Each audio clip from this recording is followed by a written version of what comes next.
Now here is a practical technique. The first thing you do, you must know exactly what you want in this world.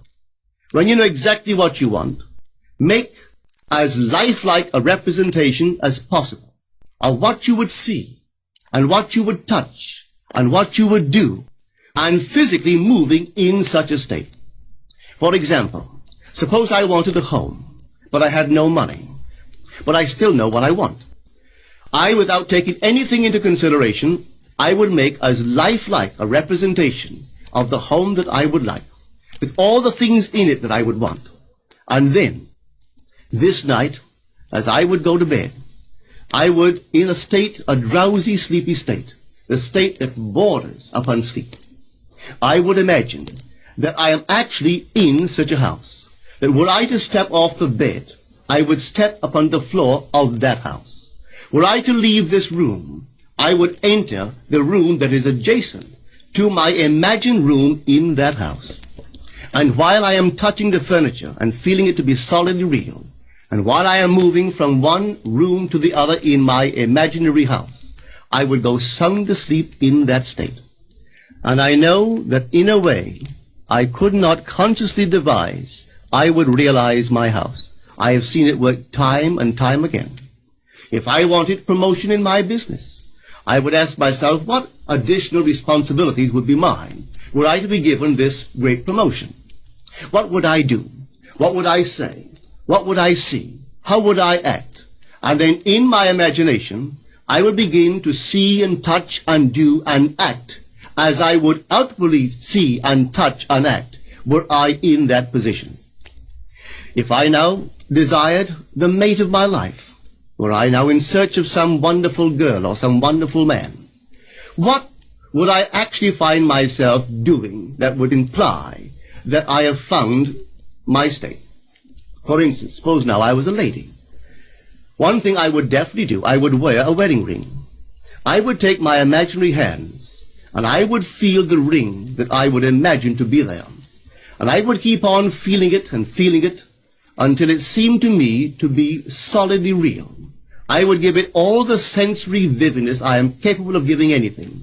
And while I am feeling my imaginary ring, which implies I am married, I would sleep.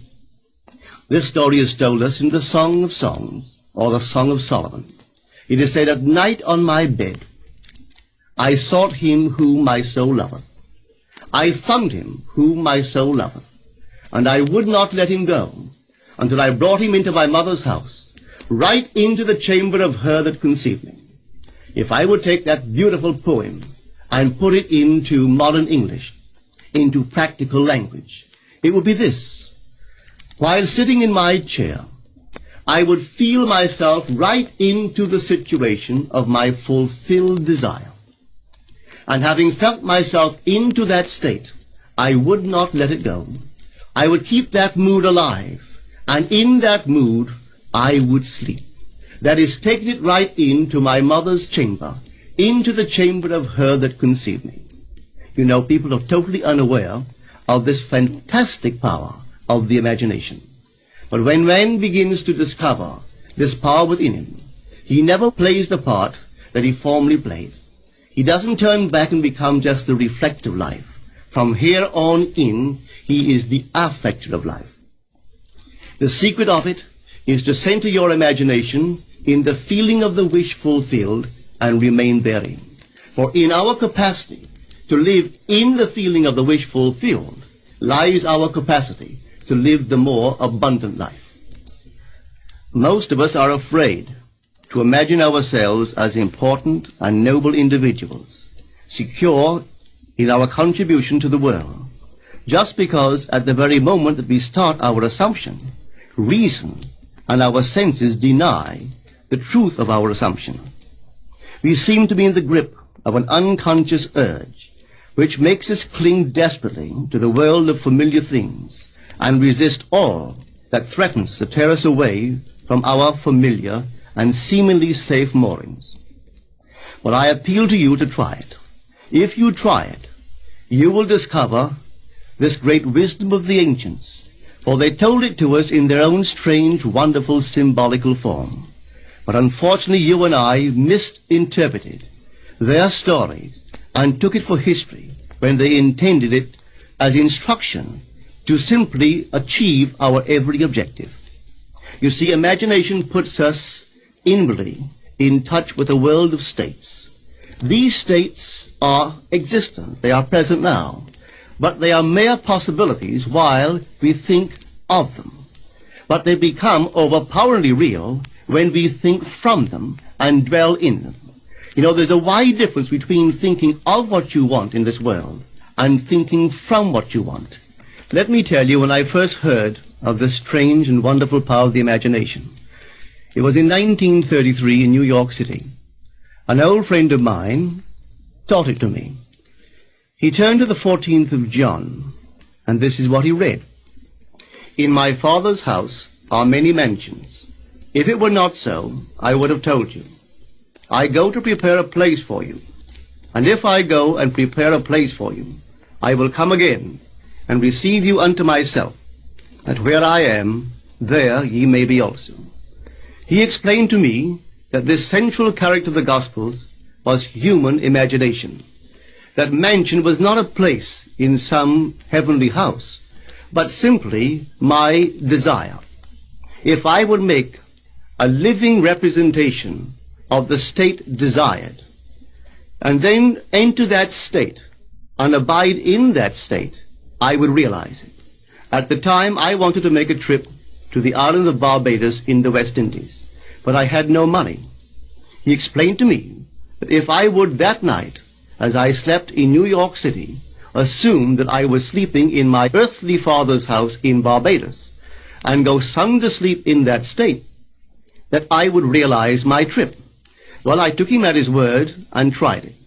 For 1 month, night after night, as I fell asleep, I assumed I was sleeping in my father's home in Barbados. At the end of my month, an invitation from my family came, inviting me to spend the winter in Barbados. I sailed for Barbados the early part of December of that year. From then on, I knew I had found this Savior in myself. The old man told me that it would never fail. Even after it happened, I could hardly believe that it would not have happened anyway. That's how strange this whole thing is. On reflection, it happens so naturally.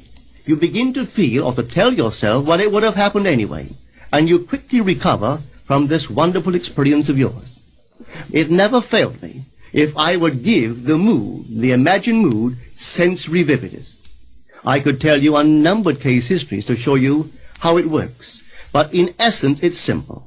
You simply know what you want. When you know what you want, you're thinking of it. That is not enough. You must now begin to think from it. Well, how could I think from it? I am sitting here, and I desire to be elsewhere. How could I, while sitting here physically, put myself in imagination at a point in space removed from this room and make that real to me? Quite easily. My imagination puts me in touch inwardly with that state. I imagine that I am actually where I desire to be. Now, can I tell that I am there? There is only one way to prove that I am there. For what a man sees when he describes his world is as he describes it relative to himself. So what the world looks like depends entirely upon where I stand when I make my observation. So if, as I describe my world, it is related to that point in space I imagine that I am occupying, then I must be there. I am not there physically, no, but I am there in my imagination, and my imagination is my real self. And where I go in imagination and make it real, there I shall go in the flesh also. When in that state I fall asleep, it is done. I have never seen it fail.